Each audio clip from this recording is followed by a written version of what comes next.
It was a cold, restless evening at the edge of the city. The restaurant lights shimmered against the rain-soaked pavement, and people moved inside, shaking off umbrellas and muttering about the storm. Among them was a woman in a faded blue dress, her steps slow, careful, one hand gently resting on her stomach. Her eyes looked tired, not from sleep, but from the kind of exhaustion that comes from life's unending blows. Her name was Amara, and she had walked for hours before she found this place. The air smelled of spices, and the faint sound of laughter echoed from the kitchen. She had nowhere else to go, no one to meet, no friend to wait for. All she wanted was something warm to eat and a chair to rest her aching back. But fate, as cruel as it sometimes can be, had other plans that night.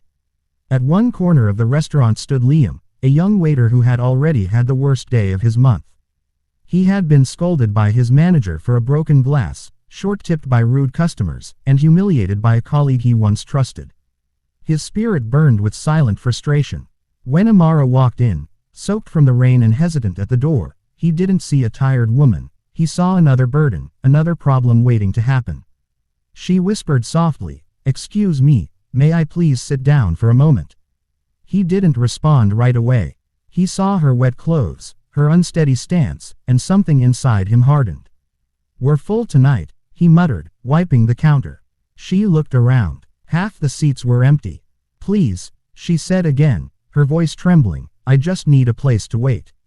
I'll order soon." Maybe if it had been another day, maybe if Liam's heart hadn't been so heavy, he would have said yes. But sometimes, anger doesn't need a reason, it only needs a target. He slammed the glass he was holding, water splashing across the counter. "I said we're full, can't you see? We don't need troublemakers here." The restaurant grew quiet. A few customers turned their heads. Amara flinched. "I'm not here for trouble," she said softly. "I'm just..." Before she could finish, Liam grabbed a half-filled glass of water and threw it toward her. Not with violence, but with disgust, the way one might brush away a stray cat. The cold water struck her chest, soaking her dress. A collective gasp rose from the tables. Her hand went instinctively to her belly. "Please," she whispered. But the words never came out. Tears mixed with the water on her face. She turned and stumbled out into the rain. Liam stood frozen. The noise of the restaurant faded.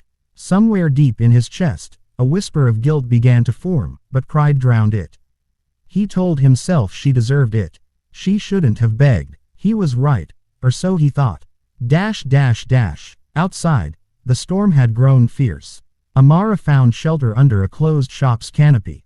The chill of the rain bit through her dress, and her body trembled. She was 7 months pregnant, alone, and nowhere near home. Her husband, Daniel, was gone. A construction accident had taken him 3 months earlier, leaving her with debts, unpaid rent, and a heart that hadn't yet accepted his absence. Every night, she spoke to the child inside her, promising that things would get better, that there would be a warm home and kind people again. But tonight, after what happened, those promises felt like lies. As thunder rolled overhead, she whispered through tears, "What did I do wrong?" Her vision blurred, her legs weakened. She slid down to the ground, clutching her stomach as pain rippled through her.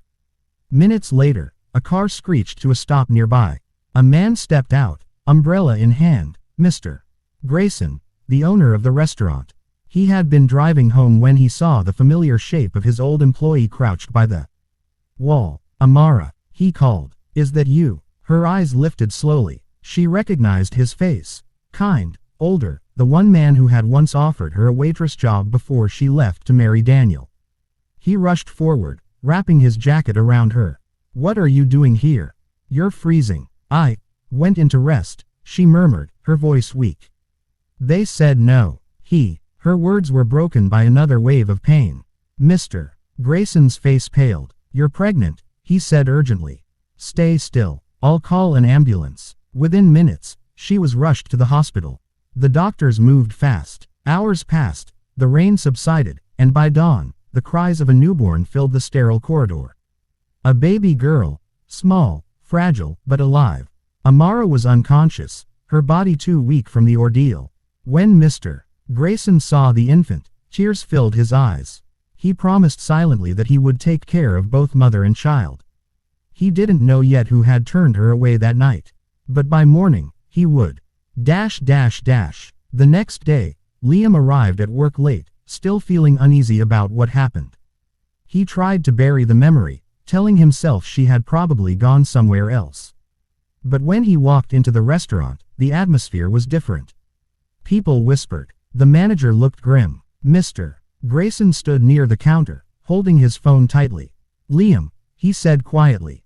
In my office. Now. Inside, the older man showed him a photograph, a woman in a hospital bed, her hand resting beside a tiny newborn. Liam's breath caught. You threw water on her, Mr. Grayson said, voice trembling with anger. She came here last night. She was my former employee, 7 months pregnant, widowed, starving, looking for help. You humiliated her in front of everyone. Liam's knees weakened. I didn't know. I swear, I didn't know. That's the point, Mr. Grayson interrupted. You didn't care to know. You saw someone weak, and you made her weaker. Silence filled the room. Liam's mind replayed every detail. The way she had trembled, the way she had tried to speak. Shame burned his throat. She's alive. The baby too, Mr. Grayson said. But she almost didn't make it. Liam wanted to speak, to apologize, to run, to vanish. But there are moments when words mean nothing, when guilt is too deep to wash away. Mr. Grayson looked at him once more and said, go see her. If you have any humanity left, you'll go see her. He left the restaurant and walked to the hospital, each step heavier than the last. In the maternity ward, he stopped at the door. Through the glass, he saw her, pale, weak, but alive, holding her newborn daughter. He stood there for minutes, unable to enter. Finally, he knocked softly. Amara looked up, eyes wary but calm.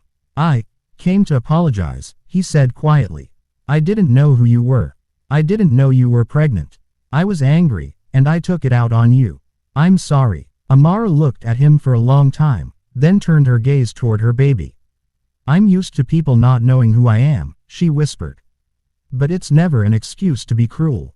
Her voice broke, but she didn't cry. Do you know what it feels like, she said softly, to be treated like you don't matter? To be invisible when all you need is kindness. Liam lowered his head. I do now. For the first time, he noticed the child, so small, wrapped in white cloth, sleeping peacefully. Something cracked open inside him. All his anger, all his bitterness, it suddenly felt meaningless. I can't undo what I did, he said, voice trembling. But please, let me help. Anything, please. Amara closed her eyes. For a long moment, she said nothing. Then she whispered, help others. Be kind to the next person who needs it. That's how you can help me.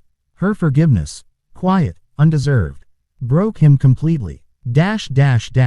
Weeks passed. Amara recovered slowly. Mr. Grayson offered her a home above the restaurant and rehired her.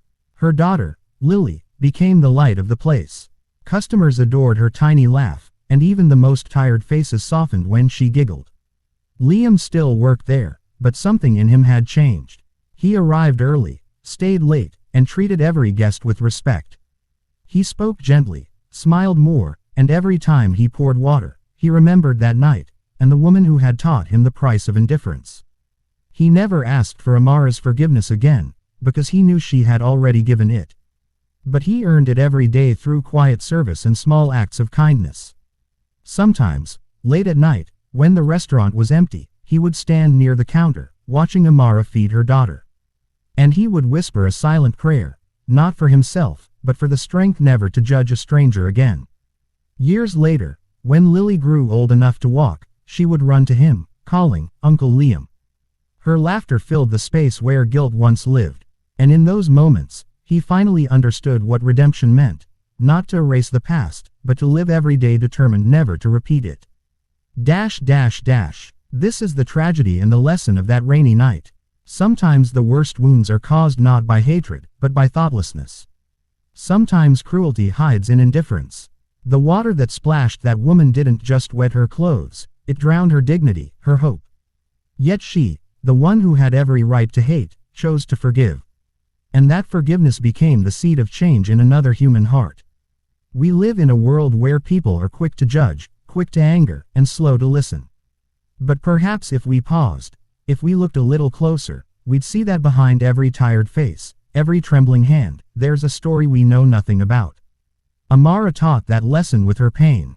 Liam learned it through his shame. And the world became a little kinder because one broken heart chose compassion instead of bitterness. So, if you ever find yourself standing before a stranger, weary, desperate, asking only for a little kindness, remember this story. Remember that the smallest act of cruelty can scar a soul, but the smallest act of mercy can save one. That night, a waiter threw water at a pregnant woman. He didn't know she was carrying not just a child, but a chance to change his heart forever.